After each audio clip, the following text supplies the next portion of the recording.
So let me tell you something wild right now. I think Crawford should fight him right now if he's ever going to fight him. If he wants to, if Crawford has it in his mind to fight Boots, you might as well do it now. I'd compare it to this: Jaron Ennis, Terence Crawford. Jaron Ennis is Tracy McGrady, Vince Carter. Terence Crawford's Kobe Bryant, Michael Jordan. There you go. Perfect. A+, And if you just look at the highlight reels. About the Terence Crawford fight, I'm tired of answering questions about it. He already said millions of times that he not fighting me or looking my way, so I'm just tired of answering those questions, you know. And if a fight happened, it happened. You know, I wanted it to happen, but if not, yeah. Jaron Boots Ennis is done waiting. He's officially phoning Terence Crawford to meet him at 154. The rising star thinks it's time to prove who actually leads the division, and he's ready to reveal Bud's hesitancy. And just as things were heating up, Hearn walked in with a phrase that stunned the entire boxing world. He went on, "Tell me a fight other than Crawford that you would really want to see Crawford in that is realistic." That single phrase from Hearn was like a spark in a room full of gasoline. It wasn't just a promotion, it was a clear challenge to the entire division, emphasizing that no other bout makes sense. Hearn made it plain that Crawford versus Ennis isn't only something fans desire, it's inevitable. The tone, timing, and confidence suggested that something was already in motion. It's the type of conversation that transforms rumors into facts, and you could feel the tension rising. All eyes are now on Crawford, because if he does not respond quickly, silence may speak louder than words. But just as supporters were getting excited about the showdown, Terence Crawford dashed their hopes. His words altered everything. Would you consider going back down to 154 and face Jaron Ennis, the guy who prepared Canelo Alvarez for this fight? Nope. I ain't going down 154. Crawford's reaction halted the chatter in its tracks. The man everyone thought was set to rule at 154 has made it obvious that he will not go back for Ennis. That statement changed the narrative, leaving supporters wondering if it was a tactic or a hunch. Some claim he is preserving his legacy. Others believe he is avoiding the one boxer who is young and hungry enough to challenge him. In any case, it heightened an already intense competition, and now that he is being called out louder than ever before, the tension between the old guard and the new monarch has never been higher. Even Crawford's coach, Bomack, got involved, throwing fuel to the flames with his own tape. No, he don't bring nothing to the table. He got our leftovers. Why would Bud want to go backwards? I wouldn't go backwards. Bud looking for bigger and better fights, so where he can etch his name in the concrete forever. I don't know, cause I really don't look at none of the welterweights since we did clear the division out. I'm done. Bomack didn't hold back, supporting his fighter in a tone that spoke volumes to him. Crawford has already climbed every peak worth climbing, and descending back down is not on the agenda. However, that statement just served to heighten the tension in the tale. Was it confidence, or a sign that Team Crawford wants nothing to do with the young lion waiting at 154? Fans interpreted that as both, and the boxing world erupted in controversy because, when a coach says something like that, it typically signifies something greater is going on behind closed doors. This rivalry has undoubtedly intensified. Hearn was fired up. Crawford's refusal evidently did not sit well with him, and his reaction spoke for itself. That's absolutely ridiculous. I mean, Boots is the best welterweight in the world. I mean, tell me a better welterweight than Boots Ennis. Impossible. There isn't one. So, he's the best welterweight in the world. I mean, we just finished a FaceTime with His Excellency, who asked me, will we make the Crawford fight? Hearn's voice conveyed fury and disbelief. He found it ludicrous that Crawford would refuse bout with someone as brilliant and driven as Jaron Boots Ennis. Hearn believes Boots is more than simply another emerging star. He's the world's top boxer right now, the person who deserves the attention. His tone was more than just annoyance. It was a challenge, nearly challenging Crawford to demonstrate otherwise. The message was loud and clear. And greatness does not mean avoiding peril. It confronts it head-on. And with that, Hearn stoked the flames, bringing this perspective clash back to the forefront of the boxing world. Eddie's unhappiness did not stop there. After that angry outburst, he went even deeper, explaining why he believes Crawford's decision made no sense. Hearn began by stating what he believes everyone already knows. Crawford's previous opponents simply weren't the same warriors they used to be. He remarked, a lot of the guys Crawford fought were, regrettably for him, past their prime. Even though I consider him a generational talent, I think he's incredible. There was no hatred in his comments, only honesty. Hearn acknowledged that Crawford is a generational fighter, but he made an important point. Timing is important. Many of the names on Crawford's resume were already in decline when they met him. It was a subtle barb, implying that Crawford had not yet fought someone at the pinnacle of their abilities. It was not about disrespect. It was about the truth. It set the perfect backdrop for the next name he mentioned, Jaron Boots. And that's when Hearn switched his attention to Boots, and his words made it plain that he believes the future has already here. He remarked that the difference is that he is not nearing the conclusion of his career like Ennis is. Ennis hasn't had eye surgery, been in a bad automobile accident, or fought 80 times like Errol Spence. Canelo has competed in 68 professional fights. His tone hardened, full of conviction. To Hearn, Ennis is everything Crawford's previous opponents were not: young, swift, and unaffected by time or damage. There are no excuses, no exhaustion, only raw skill and hunger. This was not a comparison, it was a challenge. Hearn claimed that this is the battle that will determine who is still the best. And as he spoke, it was clear that he was not just marketing. He honestly believed that Boots Ennis represented the future Crawford had been avoiding for far too long. Nonetheless, Hearn did not transform it into pure criticism. He balanced it with respect, demonstrating that his irritation stemmed from admiration, not hatred. He said, "It isn't Crawford's fault. He would have fought and most likely defeated all of them. Crawford is a generational legend." That line softened the edge briefly. Hearn admitted that Crawford would have fought anyone and most likely beaten them. He proclaimed him a generational great, and he meant it. But underneath the plaudits lay a challenge. If you're actually that good, why say no to Ennis? That was something Hearn couldn't get over. His admiration for Crawford further fueled his incredulity since, in his opinion, legends don't turn down challenges, they define them. Finally, Hearn concluded with a dose of business realism and a warning that the story is far from done. He declared that he has earned the right to fight whomever he wants and will only return to the ring for a large sum of money. So, we need to do a lot on our end to make that fight as profitable as it can be. Despite his displeasure, Hearn remained focused. He understands Crawford has earned the right to pick, but he also recognizes that every fighter comes with a cost.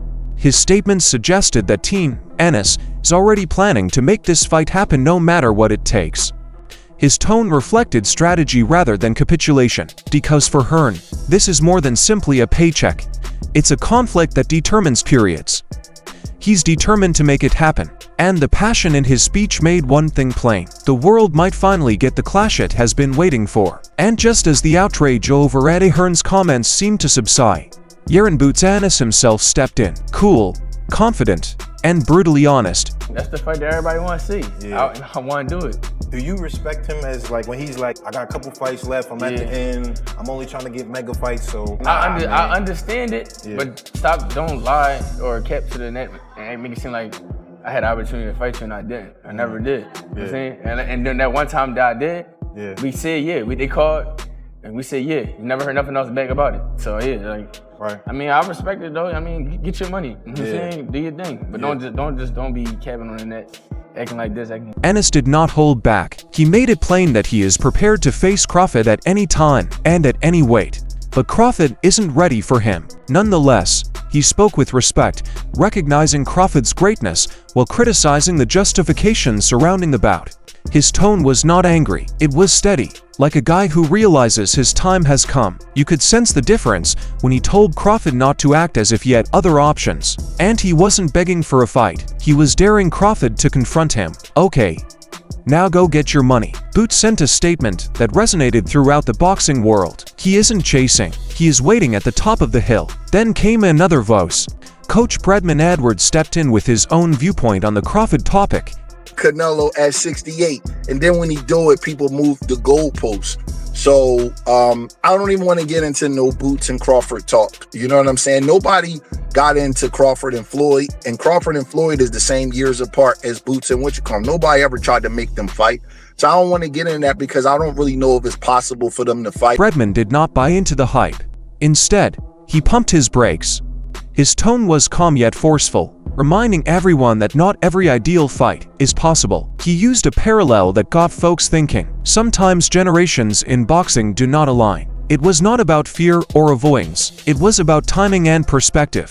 Bredman seems to hint that pressing the matchup too soon risked ruining what may become an epic confrontation. His statements had weight, not because they were loud, but because they came from someone who understands how boxing works.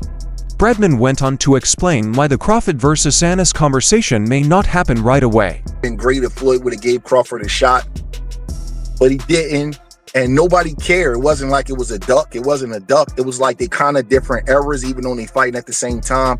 So I don't really know if it's possible because Boots will have to leave 54, and it's a bunch of work at 54. Crawford will have to come down from 68 and clear out 68, which ain't no guarantee. You know what I mean? It's like too much room. We got to see some more things happen. He explained it sensibly, pointing out that both fighters are at extremely different stages of their careers. Crawford is committed on advancing to higher divisions, whilst Ennis is still creating his career at 154. Bredman's tone was not defensive, it was realistic. He reminded viewers that this sport is based on time, not fantasy matchups. There is still work to be done on both sides before that ideal fight becomes feasible. His perspective brought another element to the story, one that matched excitement with the patience that boxing sometimes requires. The answer was not no, but rather not yet. And just as the argument appeared to be split between timing and legacy, Max Kellerman stepped in and radically changed the tone. Let me tell you something wild right now. I think Crawford should fight him right now if he's ever going to fight him. If he wants to, if Crawford has it in his mind to fight Boots, you might as well do it now. What did Floyd Mayweather do with Canelo Alvarez? Now Canelo was already an enormous draw, and that's the difference. But he didn't wait till he got super old, and Canelo entered his prime. He got him. Kellerman did not discuss waiting or avoid. He talked about it. With his customary crisp delivery, he made it plain that this is the ideal time for Crawford and Ennis to clash. His argument reignited the enthusiasm that fans craved. Two warriors at the peak of their abilities in a contest that defined an era. He talked with conviction, as if he witnessed far too many what-ifs in boxing history. Kellerman's take revived hopes that the stars are finally aligning. It was more than just analysis. It seemed like a call to action. Then came former world champion Shawn Porter, who had fought Crawford and spoke with authority. I truly don't know because Terence is just somebody getting stopped. I don't know. This fight right here, if this fight were to happen this year, it will go down in history as one of the classic fights that go with the Marvin Hagler and Tommy Hearns, that go with the Ray Leonard and Porter talked with genuine wonder, envisioning what a fight between Crawford and Ennis would mean for boxing.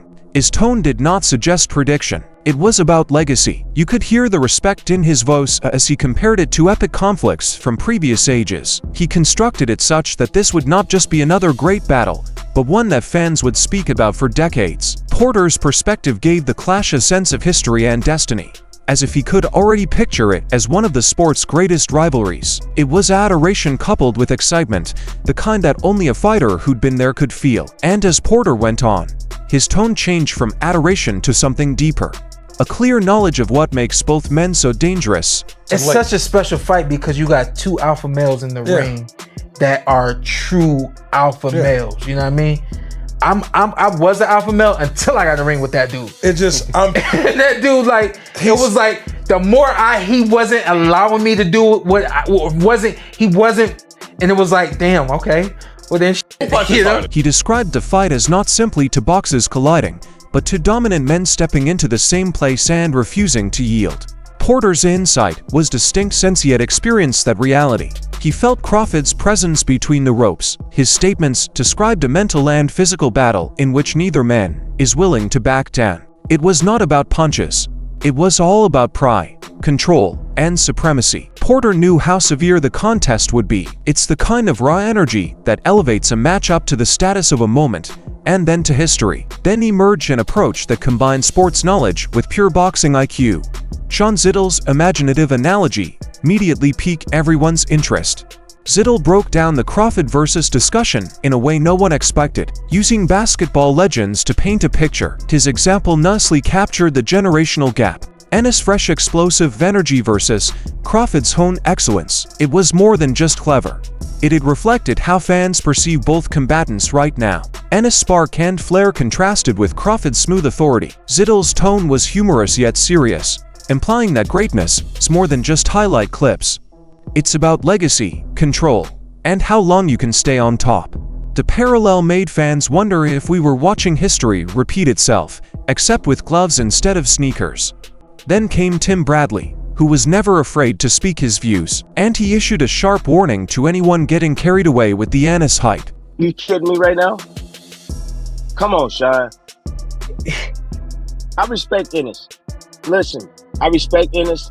I love his pops is cool. His whole crew is tight. You know what I mean? Like, but who the hell is Spence as Boots fault? It's a different type. Like, you can be riding that wave.